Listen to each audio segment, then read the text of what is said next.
네, 안녕하세요. 오늘 또 4강으로 함께 공부를 해보겠습니다. 교회의 특징. 이제 2장부터 3장, 4장, 5장, 6장을 한번 살펴볼 텐데, 오늘은 좀 성경 사도행전 내용에 한번 좀 깊숙이 한번 들어가 보는데, 교회의 특징에 대해서 한번 나가 보겠습니다. 아, 지난 시간에 1시간 한 20분 정도를 해서 오늘은 제가 한 40분이나 45분 정도에 좀 마치는 걸로 하겠습니다. 어, 사도행전 2장 1절에서 2절을 한번 볼 텐데요. 이게 성령의 현상입니다. 자, 한번 읽어보겠습니다. 오순절 날이 이름에 그들이 다 같이 한 곳에 모였더니 호련히 하늘로부터 급하고 강한 바람 같은 소리가 있어 그들이 앉은 온 집에 가득하며, 바람이 있었다라는 것이 아니라 그 급하고 강한 바람 같은 소리가 있었다라는 것입니다. 또 두 번째, 마치 불의 혀처럼 갈라지는 것들이 그들에게 보여 각 사람 위에 하나씩 임하여 있더니. 어떤 마치 불의 혀같이 갈라지는 것들이 그들에게 보였다라는 거죠. 앞에서는 어, 강한 바람이 느껴졌다라는 것이 아니라 이 소리가 굉장히 중요합니다. 그리고 마치 불의 혀처럼 갈라지는 것들이 그들에게 보여. 이 소리와 성령은 소리와 보여지는 것이 굉장히 중요합니다. 그리고 그 각 사람 위에 그러한 것들이 하나씩 임하여 있더니, 이게 성령의 현상입니다. 성령의 현상은 사도행전에 있었던 것, 가장 먼저 있었던 것이 아니라 구약에 보면, 구약에서도 나와 있죠. 모세가 하나님을 만날 때 요 현상이 나타나는데, 출애굽기 3장 2장을 한번 제가 읽어보겠습니다. 여호와의 사자가 떨기나무 가운데로부터 나오는 불꽃 안에서 그에게 나타나시니라. 여호와의 사자가 떨기나무 가운데서 나오는 불꽃 안에서 보여지는 것이죠. 그가 보니 떨기나무에 불이 붙었으니 그 떨기나무가 사라지지 아니하는지라. 그러니까 다시 말해서 타지 아니하였다. 그러니까 우리 눈에 보여지지만 이 인간 세상에 있는 3차원에 있는 현상적인 것이 아닌, 그러니까 불이 붙어서 타고 있는데 그 실체는 타서 없어지지 않는 희한한 광경이죠. 그것이 성령의 불의 바로 예표이자, 또 앞에 사도행전에 있었던 그러한 모습들이, 실제적인 모습들이 성령의 모습들입니다. 자, 19장 14절에서는 이제 모세가 이스라엘 사람들을 이집트에서 데리고 나와서, 애굽에서 데리고 나와서 시내산에 갔을 때, 그곳에서 하나님과 제사장 언약을 세웠을 때 하나님께서 임재하십니다. 그 모습이 어떠냐? 이렇습니다. 출애굽기 19장 14절, 시내산에 연기가 자욱하니 여호와께서 불 가운데서 거기 강림하심이라. 그 연기가 옹기가마 연기같이 떠오르고 오산이 크게 진동하며. 하나님께서 불 가운데 강림하시고 연기가 나타나고 또 진동이 있었다라고 하죠. 또 하나님의 모습, 성령의 임재의 모습은 이렇습니다. 그런데 우리가 이러한 것들을 인위적으로 만드는 것들은 좋지 않습니다. 중세 시대에 보면 예배 시간에 우리나라 무슨 음악이나 무슨 가요제 뭐 이렇게 TV에 나오는 거 보면 현란한 조명들이 나타나고 또 스모그를 쭉 밑에 까는 적이 있었죠. 또 지금도 있기도 하고 무슨 세상 콘서트에 보면 무슨 이렇게 밑에 연기를 깔고 근데 그것들을 중세 시대 예배 가운데 그렇게 일부러 만들었다라고 합니다. 근데 하나님의 임재는 자연스럽고 하나님께서 일하시는 것들이지 우리가 인위적으로 만들어내는 것들은 아닙니다. 그래서 이러한 이야기들도 있어요. 우리가 그 개신교가 천주교에서 로마 카톨릭에서 나올 때 로마 카톨릭에서 이 개신교들을 어떻게 무너뜨리려고 또 문을 닫게 하려고 여러 가지 방법을 많이 했는데 그 중에 하나는 거짓 성령의 역사를 넣자라고 해가지고 가짜 방언도 만들어서 넣고 했다라고 합니다. 그래서 우리가 알아듣지 못하는 방언을 조심하자. 그러니까 우리가 뭐 랄랄라 방언이라고 이야기를 조금 있다가도 그 방언에 대해서 한번 언급을 할 텐데 뭐 랄랄라 방언이 무조건 잘못됐다, 사탄이 방언이다, 그게 인위적인 거다 말하고 말할 수는 없지만 그러나 우리가 조심하고 조심하고 한번 우리가 생각해 봐야 될 문제입니다. 그래서 우리가 방언을 받았으면 꼭 한번 통변의 은사를 가지신 분들에게 내가 올바른 방언을 하고 있는지 한번 체크해 봐야 되는 것들이 굉장히 중요합니다. 아, 자, 이제 제가 좀 전에 앞에서 말씀드렸던 이제 9가지 열매와 9가지 은사가 나올 텐데 그 은사에서는 방언이 나오는데 조금 이따가 한번 가보기로 하고요. 우리가 성령을 받게 되면 그러한 뭐 눈에 보이고 지진, 진동, 뭐 그러한 뜨거움, 뭐 그런 것도 있지만 갈라디아서에서는 성령의 9가지 열매, 너희들이 성령을 받았는 그 증거들이 나올 거야라고 이야기를 해주는데 이게 굉장히 중요합니다. 9가지 열매, 나에게 사랑이 넘치고 희락이, 화평이, 오래 참음과 자비와 양선, 충성, 온유, 절제들이 넘쳐나야 된다. 이것들이 우리가 성령을 받았는지 안 받았는지에 대한 결과예요. 그리고 입증을 해주는 것입니다. 그렇지만 이것 우리가 성령 받았다라고 우리의 인생이 또 성격이 또 환경이 확 바뀌나요? 그렇지 않지요. 하나하나 내가 하나님의 상황에서 순종해 나가면서 내가 바뀌어가는 거예요. 예를 들면 아, 어떤 분이 목사님한테 이러한 설교를 들었다라고 해요. 아, 내가 자발적으로 도와주지 않는 것은 하나님께서 받지 않는다. 그러니까 자발적으로 해라라고 했는데 어떤 분이 저한테 와서 이런 얘기를 하더라고요. 나는 자발적으로 하는 마음이 전혀 없습니다. 자발적으로 해야 하나님께서 받아주신다라고 했는데 나는 자발적인 마음이 없으니까 안 하겠습니다. 그러니까 그 말은 나는 안 하겠다라는 거예요.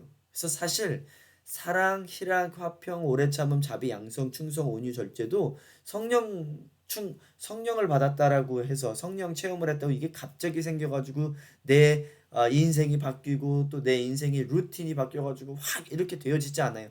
하나하나씩 변해가고 또 연습해가며 순종해가는 겁니다. 아니 목사님 이러한 것들을 연습해 간다라고요? 네, 맞습니다. 사랑도요. 우리가 처음부터 아주 큰 사랑을 주기 힘들어요. 그러니까 작은 것부터. 예를 들면 내가 거지들한테 돈을 준다라고 했을 때 1달러부터 시작을 해서 나중에 정말 하나님께서 내게 있는 큰 돈도 달라고 하실 때 내가 기쁨으로 드리는 거지. 이러한 1달러의 연습이 없다라면 연습 그러면 조금 말이 우리한테는 조금 그렇기도 하겠지만 훈련이라는 표현을 쓰겠습니다.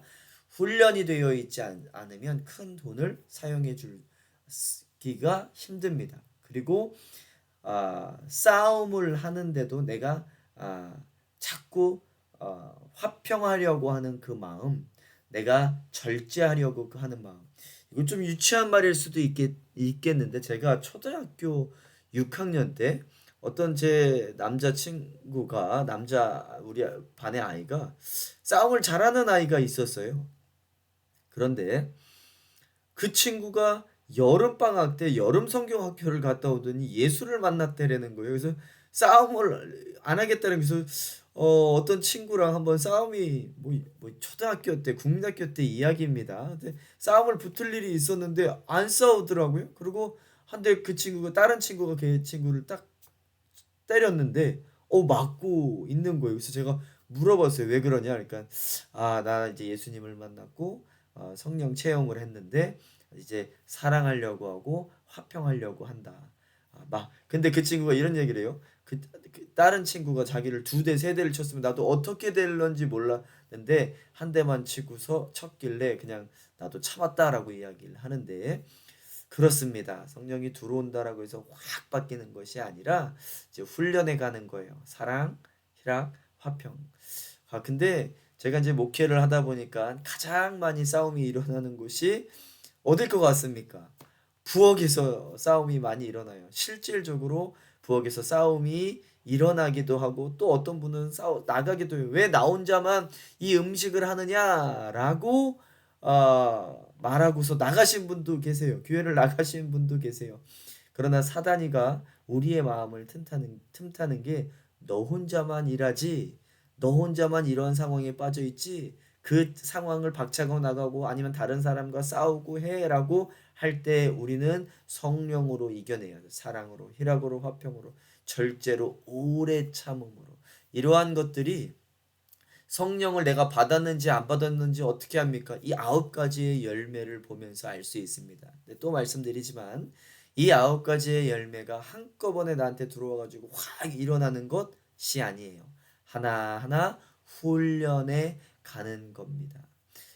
지난주인가요? 제가 새벽 기도를 마치고서 어떤 청년이 전화가 왔어요.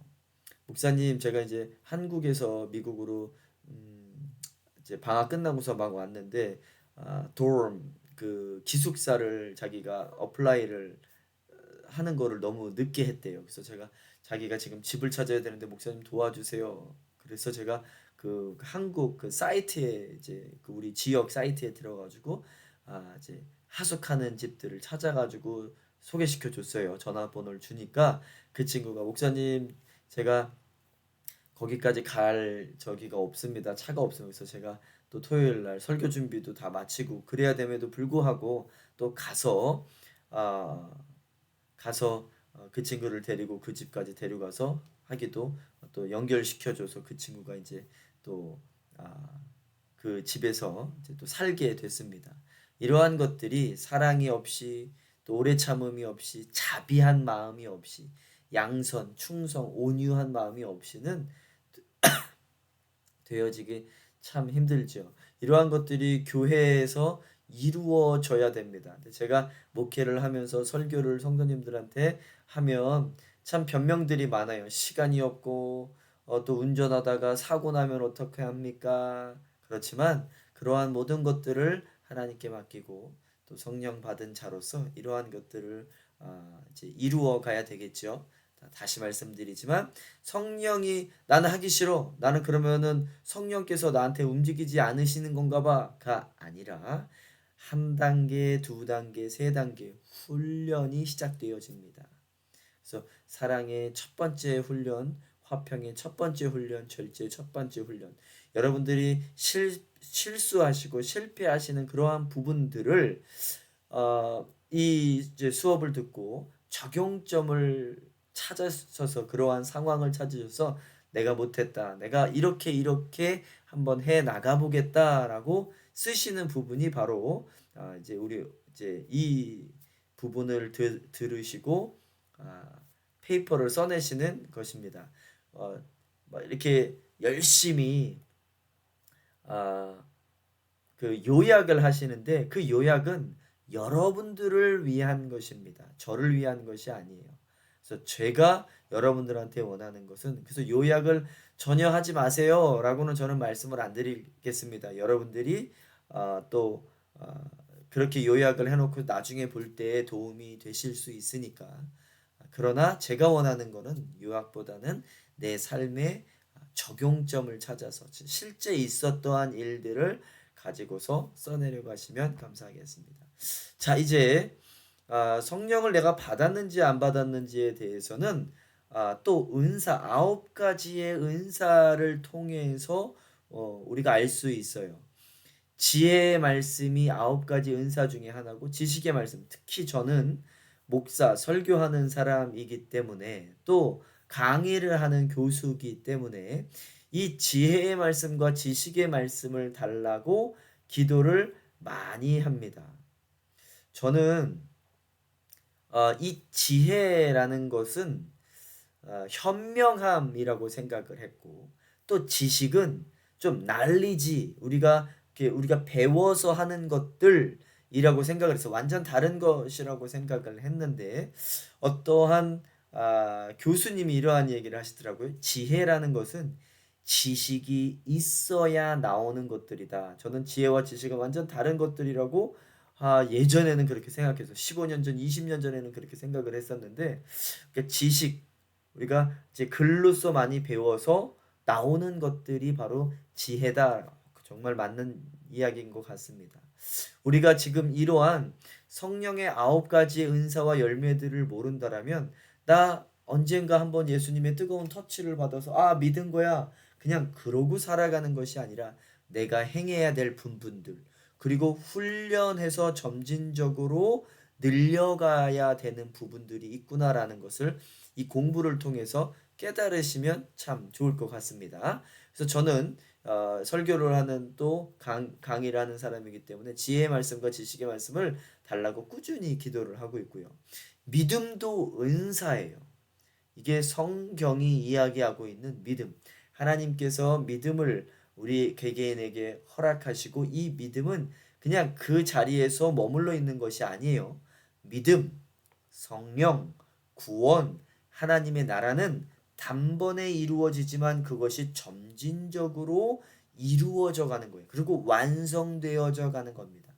하나님의 그 성령의 은혜는 하나님의 은혜는 요만큼 우리에게 주어지는 것이 아니라 하나님의 은혜는 끝이 없는 것이 바로 하나님의 은혜지요. 믿음도 마찬가지입니다. 우리 마음속에 들어오면 끊임없이 자라나는 것이 바로 믿음입니다. 그래서 믿음을 충만한 믿음을 달라고 끊임없이 기도를 해야 됩니다. 또 이 교회에는 또 병 고치는 은사를 가진 분들도 필요해요. 여러분들이 정말 원하시면 병 고치는 은사를 달라고 기도하시면 정말 참 좋을 것 같아요. 또 능력 행함, 예언함, 영분별함, 방언, 통변 이러한 것들. 특별히 방언은 정말 하나님께 개인적으로 기도하는 아주 좋은 영적인 무기이지만 제가 앞에서도 말씀드렸던 이 방언이 올바른 것이냐 안 올바른 것이냐는 통변하는 사람들을 옆에 두고서 내가 어떠한 기도를 하고 있는지 좀 물어봐야 됩니다.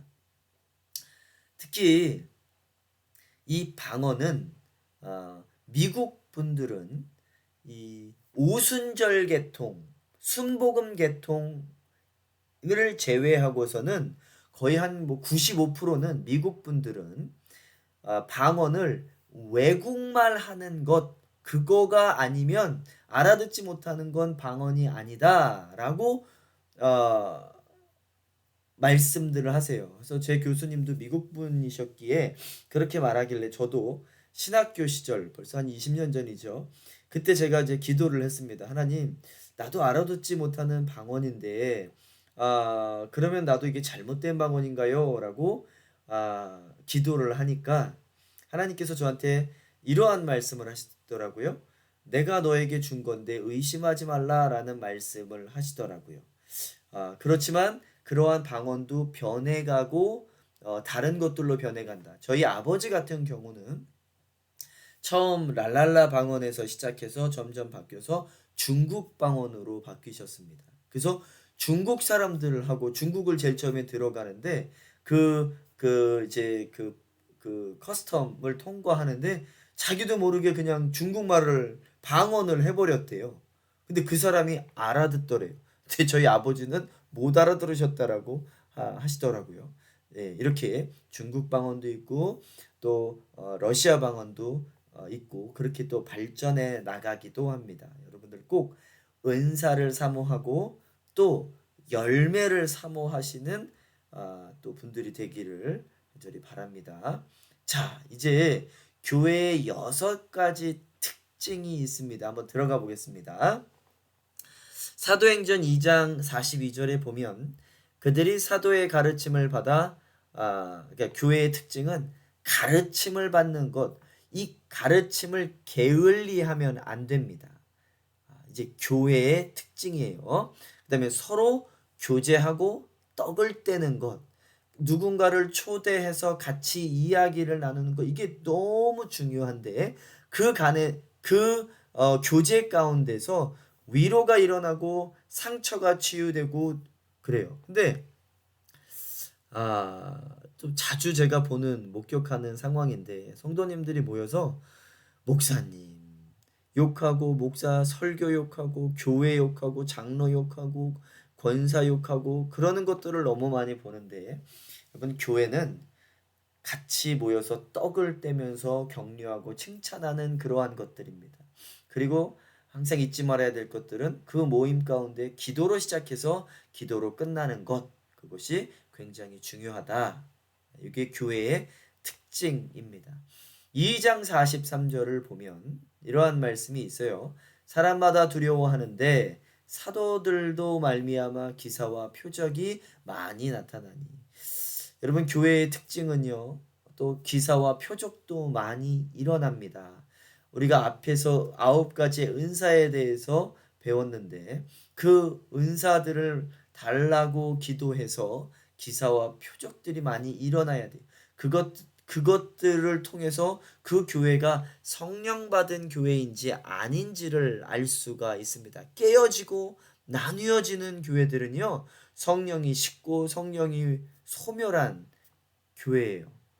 우리 또 학생분들 중에서 어떠한 교회가 성령 받은 교회인가요? 라고 질문을 하신 분이 계신데 이러한 겁니다. 우리가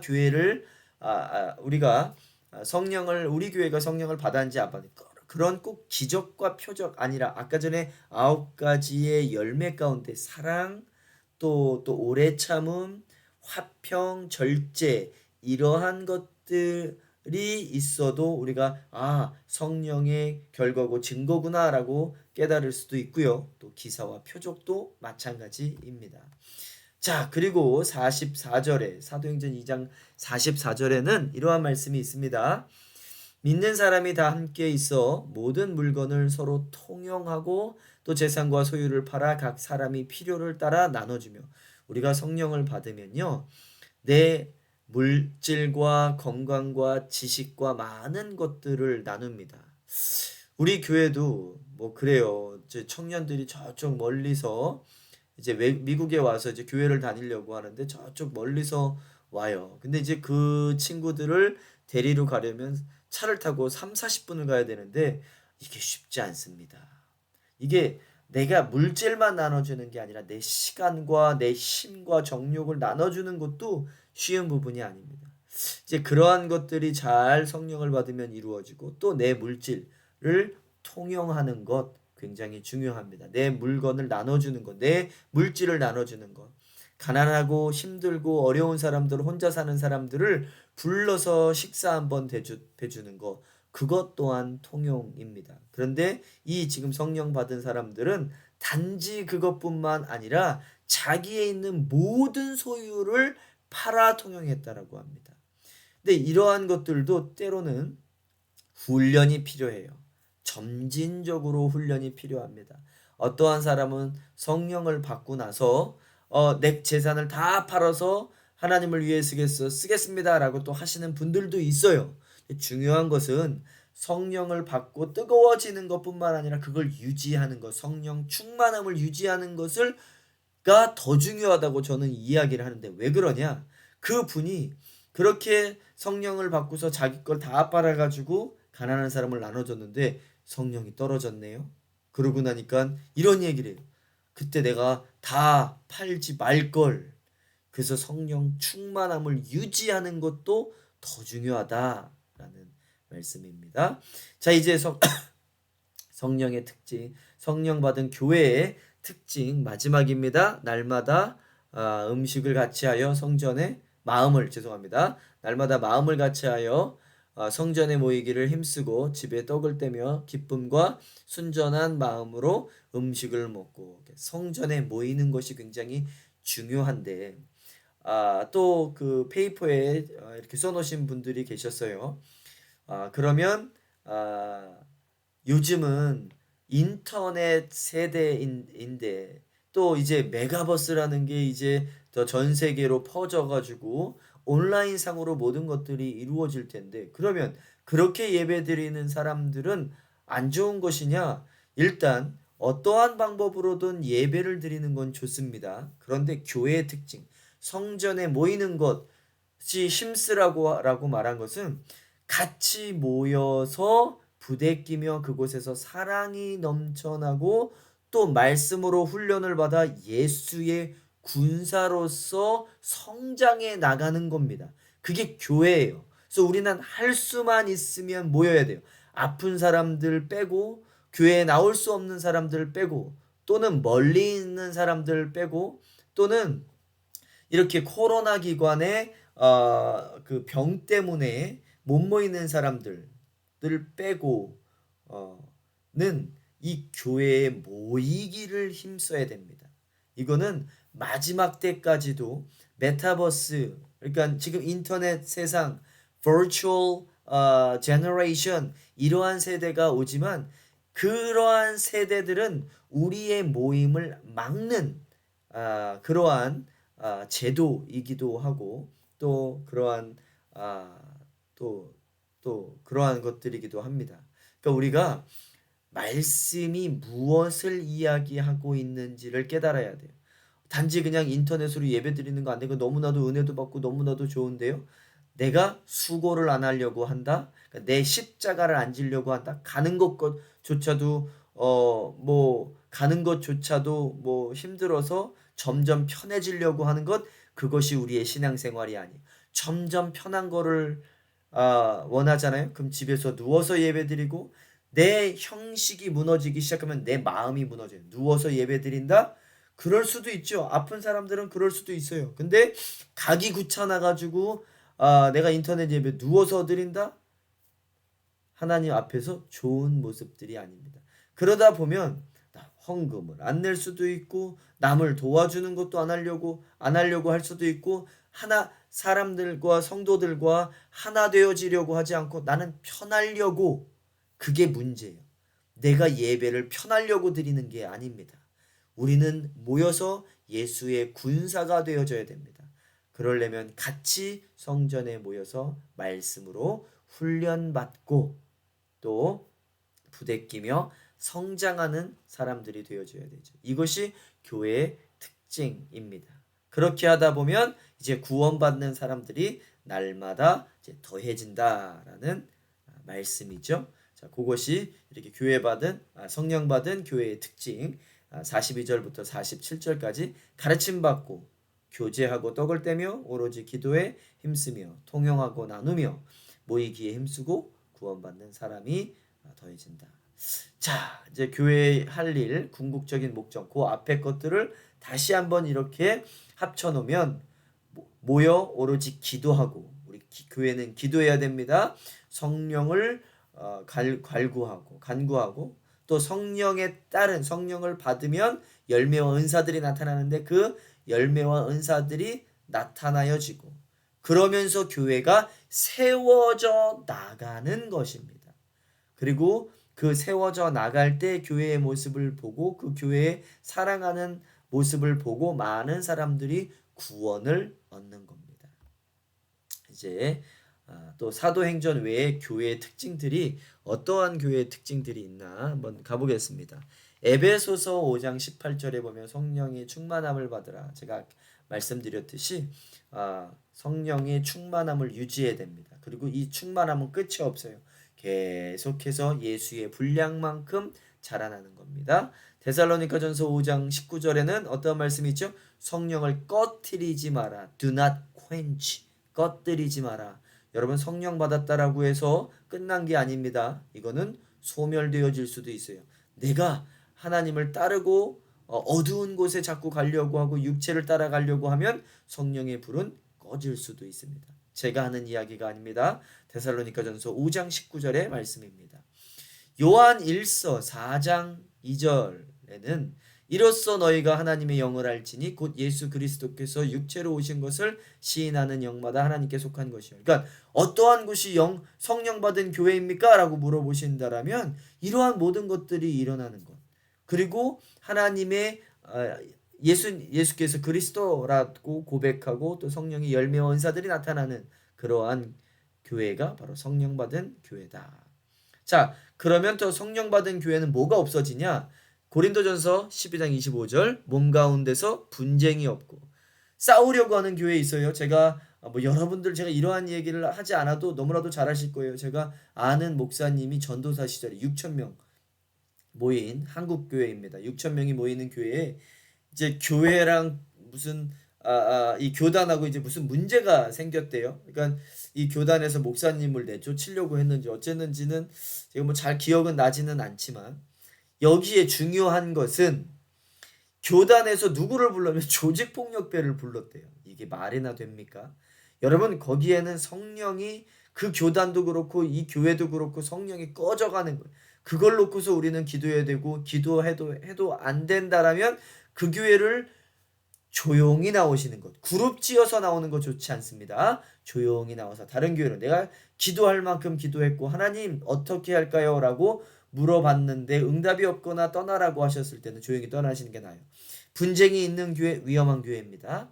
성령이 식은 교회입니다. 오직 여러 지체가 서로 같이 돌보게 그러니까 서로 돌보는 그 교회가 바로 성령이 충만한 교회다. 성령이 있는 교회다. 그럼에도 불구하고 그때그때마다 사단이는 끊임없이 침투한다. 그런 것들을 조심해야 된다. 그래서 우리가 기도를 많이 해야 됩니다. 성령 충만해지고 그것을 유지하기 위해서 만일 한 지체가 고통을 받으면 모든 지체가 함께 고통을 받고 한 지체가 영광을 얻으면 모든 지체가 함께 즐거워하느니라. 제가 오늘 미국에서는 월요일인데요. 오늘 아침에 지금 안 나오신 성도님들을 전화를 했고 무슨 일이 있으신가요? 또 아프시지는 않으신가요? 여러분 이건 목사만 하는 일이 아니에요.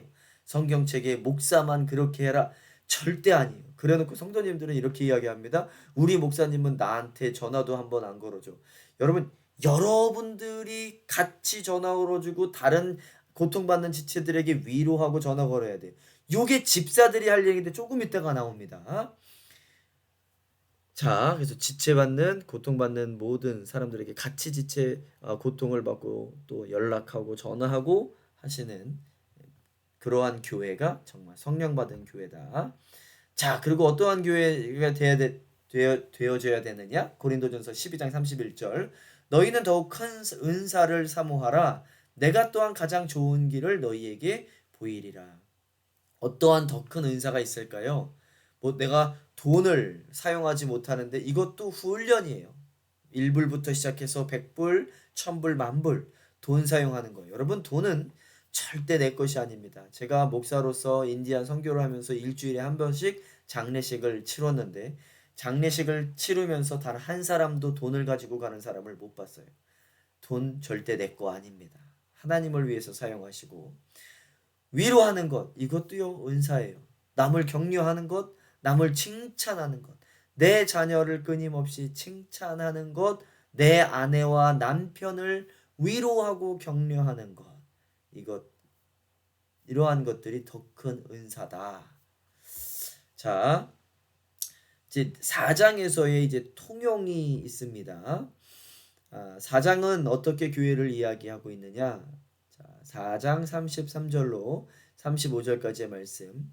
사도들이 큰 권능으로 주 예수의 부활을 증언하니 무리가 큰 은혜를 받아 그 중에 가난한 사람이 없으니 이는 밭과 집 있는 자는 팔아 그 판 것의 값을 가져다가. 교회는요, 가난한 사람이 있으면 안 됩니다. 교회는요, 가난하고 차별이 있으면 성령이 없는 교회. 그거를 목사님한테만 왜 우리 교회는 사랑이 없나? 내가 내 거를 팔아서 가난한 사람을 나눠주면 거기서부터 시작이 되어지는 거지. 꼭 누구 한 장로가 잘못했네, 뭐 누구 한 명이 잘못했네 그렇지 않습니다. 내가 성령이 충만함이 있으면 그 성령은 전달되어지는 것이에요. 전도되어지는 것입니다. 그래서 내 것을 팔아서 가난한 사람을 도와주는 것. 교회는 절대 가난한 사람이 있으면 안 된다. 제가 요 앞부분에 이렇게 써놨지요. 이건 성취다. 성취. 그러면 이것을 뭐 언약하고 약속하신 적이 있나요? 있지요. 요거 한 절만 더 읽고서 나가보겠습니다. 사도들의 발 앞에 두매 그들이 각 사람의 필요를 따라 나누어 줌이라. 이게 교회의 모습들입니다. 나는 어떠한 모습을 가지고 있는지 한번 뒤돌아보시되, 자, 그러한 약속, 가난한 자가 없을 것이다 라는 약속 언약은 언제 하셨냐? 내가 성령을 주면 그러한 것들이 이루어질 거야 라고 말씀을 하셨는데, 신명기 15장 5절입니다. 내 하나님 여호와께서 내게 기업으로 주신 땅에서 내게 반드시 복을 받으리니 너희 중에 가난한 자가 없으리라. 신명기 15장 5절. 내가 너에게 복을 주고 너희들이 복을 받겠다. 여러분, 그 복은요, 뭐 빌 게이츠처럼 내가 하나님께 돈으로 뭐 부자가 되어서 그 복이 아니에요. 로또를 받아서 내가 돈이 많아져서 가난한 사람들을 여기서 복은 성령입니다. 성령을 받아요. 여러분, 돈 많은 사람들이라고 해서 다 가난한 사람들 도와주나요? 절대 그렇지 않아요. 가난한 사람이라도요, 성령을 받으면요, 내 것을 나누어서 또 가난한 사람들에게 나누어 줍니다. 자, 6장 7장에서 성령 받은 집사들이란 내용이 있습니다. 한번 제가 읽어보겠습니다. 온 무리가 이 말을 기뻐하여 믿음과 성령이 충만한 사람 스데반과 또 빌립과 브로고로와 니가노르와 디몬과 바메나와 유대교에 입교했던 안디옥 사람 니골라를 택하여. 여러분, 집사는 시간 되어졌다라고 주는 게 집사가 아니에요. 집사는 성령이 충만함이 있는 사람을 집사로 세워야 됩니다. 저도 그런 거에 무너질 때가 있어요. 장로님들이 이렇게 해와요. 이분은 시간이 돼서 줘야 됩니다. 집사 줘야 됩니다. 그리고 이렇게 말해요. 이분 안 주면 교회 떠납니다. 교회가 변질됐어요. 저도 그거에 순응을 할 수밖에 없는 게, 그렇게 되면 그분하고 장로님들하고 싸워야 되고 또 그분은 또 떠나신다라고 하고, 참 교회의 목회를 하면서 참 이러한 것에 딜레마에 빠질 때가 있어요. 강력하게 안 줘야 되는데 성령 충만하지 못하고 그냥 교회만 다녔다라고 해서 뻔히 너무나도 세상적인 사람인데, 그래서 요즘에는 집사가 너무나도 많고 너무나도 넘쳐나잖아요. 그러면 나를 한번 뒤돌아봐야 돼. 나는 정말 집사를 받을 만한 사람이었는지, 장로를 받을 만한 사람이었는지. 때로는 이러한 것들로 사단이가 공격할 때 있어요. 네가 무슨 집사냐? 또 그러한 것들은 분별할 줄 알아야 돼요. 아까 전에 우리 그 은사 중에서 분별의 영이라고 했는데, 이게 사단이가 주는 건지 아니면 하나님께서 나에게 찔림을 주시는 건지도 잘 알아야 됩니다. 그러려면 성령 충만하게 받아서 주님과 항상 동행하는 사람들이 돼야 됩니다. 자, 집사는 어떠한 사람들이? 성령 충만하게 받은 사람들이 집사가 돼야 된다. 자, 그런데 그 중에서 한 명, 스데반을 바울이 주도자가 되어서 돌로 쳐 죽이죠. 58절입니다. 사도행전 7장 58절. 성 밖으로 내치고 돌로 칠세 증인들이 옷을 벗어 사울이라 하는 청년의 발 앞에 두니라. 그들이 돌로 스데반을 치니 스데반이 부르짖어 이르되 주 예수여 내 영혼을 받으시옵소서 하고. 자, 우리는 이렇게 돌로 누군가에게 맞으면 우리는 어떠죠? 돌을 먼저 찾지요. 그리고 돌을 먼저 찾기 전에 누군가가 나한테 돌을 던지면 그 돌 던진 사람을 쳐다보고 기억합니다. 왜냐하면 나도 복수해야 되니까. 그리고 똑같이 그 사람이 나에게 던졌던 그 돌을 찾기 시작하죠. 그리고 결국 찾습니다. 그리고 요 돌로는 더 안 되겠어. 내가 먼저 맞았으니까 그 옆에 있는 더 큰 돌을 들어서 내가 그 나를 때렸던 공격했던 사람을 또 공격하려고 하지요. 그러나 성령 받은 사람들은 스테반처럼 주여 그들을 용서하여 주시고 내 영혼을 받으시옵소서라고 고백하는 사람들이 바로 성령 받은 사람들입니다. 오늘 2장부터 7장까지 그 교회의 특징, 성령 받은 교회, 성령 받은 집사에 대해서 배웠는데 오늘 이 말씀을 가지고 나에게 적용, 내 삶에 적용, 내가 그러지 못했던 부분들을 찾아내서 이제 이렇게 해야 되겠다 라고 좀 이렇게 적용 파트로 넘어가 주시면 감사하겠습니다. 요거를 요약만 해주시는 것이 아니라 내 삶에 적용, 사실 내 삶 속에 적용을 하면서 그 부분들, 내가 배웠던 부분들을 집어넣는 거지 요약해 놓고서 정리한다는 원래는 아닙니다. 내 삶에 적용을 하면서 내가 배웠던 내용들을 집어넣으시면 감사하겠습니다. 자, 오늘 하루 승리하시고 또 수업을 마지막까지 잘 맞춰주시기를 바랍니다. 오늘 은혜로운 하루 되십시오. 감사합니다.